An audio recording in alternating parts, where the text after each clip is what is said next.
5 വിരലിലല്ല 10 വിരലിലല്ല ശക്തി, എണ്ണിയെടുത്തു ശക്തി പകരുന്ന വിരലുകൾ, അത് ചുരുട്ടിപ്പിടിക്കുന്ന മുഷ്ടിയുടെ ശക്തി നിങ്ങൾ അറിഞ്ഞു തുടങ്ങിക്കഴിഞ്ഞിരിക്കുന്നു. 11 വർഷം മുമ്പ് അറിഞ്ഞു തുടങ്ങിക്കഴിഞ്ഞിരിക്കുന്നു. ആ ശക്തിയുടെ ഫലം തുടരും തുടരും എന്ന് പറഞ്ഞ് നിൽക്കണ്ട. അത് അയോഗ്യന്മാർ ആ വാക്കെടുത്ത് ഉപയോഗിച്ച് അതിന്റെ അന്തസ്സ് ചോർന്നു പോയിരിക്കുന്നു, കാലഹരണപ്പെട്ടിരിക്കുന്നു. ആ 11 വർഷം മുമ്പ് തുടങ്ങി വെച്ച നന്മയുടെ ഭരണം അത് കേരളത്തിലേക്ക് പടരും.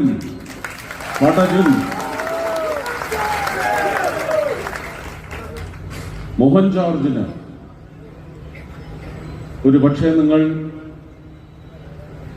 രാഷ്ട്രീയത്തിന് അതീതമായി തന്നെ ചിന്തിച്ചാൽ തൃശ്ശൂർ സംഭവിച്ചത് അത് തന്നെയാണ്. തൃശ്ശൂരിലെ വിജയം എന്റെ വിജയമല്ല, എന്റെ രാഷ്ട്രീയ കക്ഷിയുടെ വിജയവുമല്ല.